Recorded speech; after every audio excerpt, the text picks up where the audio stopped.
I'm just going to get my dogs out of the room for a little while. Just give me a sec. Today I've been, because it's the weekend, I'm trying to sort of keep a bit of a routine. So I've just been doing some gardening and just making my space feel nice, ready for the week. I spend a lot of time checking my plants, making sure their leaves are okay, getting dust off them, rotating them around my house. I love making my space really nice and green and comfortable.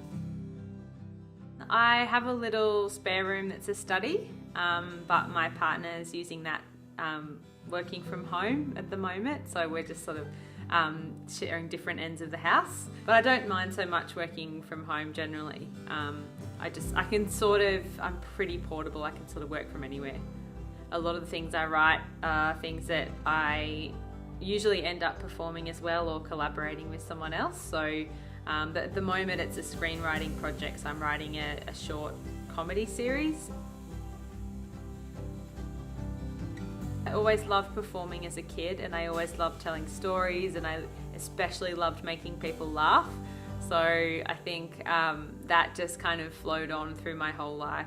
Originally as a performer, I felt like I could make greater opportunities for myself if I wrote for myself. At the time when I first started maybe doing it professionally, I felt like there weren't really that many interesting roles. It was very cookie cutter, you know, the same type of person or same type of, especially for women, I think you can get pigeonholed, and found it really hard. So then I started writing for myself and found it really rewarding.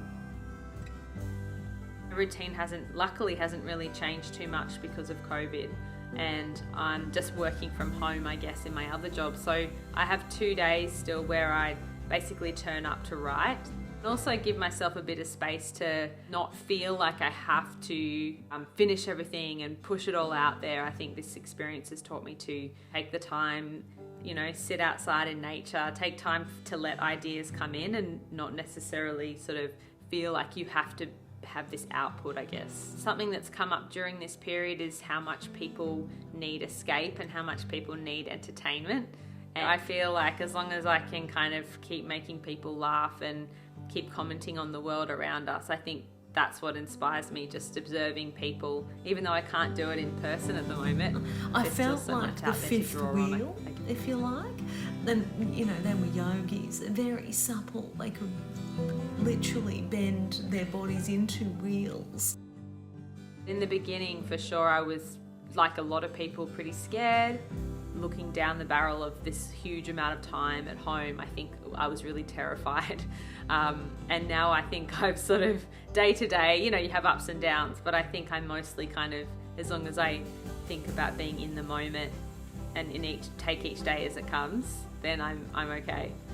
I have a writing partner, and we usually work really well together, and I've noticed that both of us have responded. Both of us are kind of not always in sync with the way that we feel the most inspired or when we're feeling the most productive, and usually we are. So I think what that's shown me is that I think we need to be so patient with our friends and our collaborators, because there are so many external factors sort of impeding on the creative process at the moment.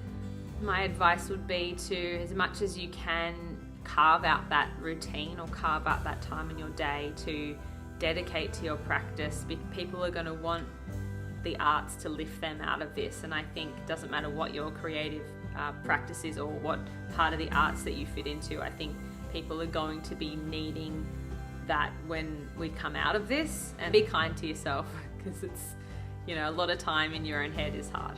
We don't have to be productive every day. Like, we can sit there and just look after ourselves first, and if you need space and you don't feel like writing today, that's okay. For me, this process has told me to kind of stop, take stock of what you know, build on what you know, because I think, you know, we're always learning, and actually take time to sort of have that dream time or that imaginative time, because I feel like we don't often stop to do that because we're rushing around. I feel like stepping back and finding what works for you and finding some little rituals that make you happy and calm is the best thing for now, I reckon.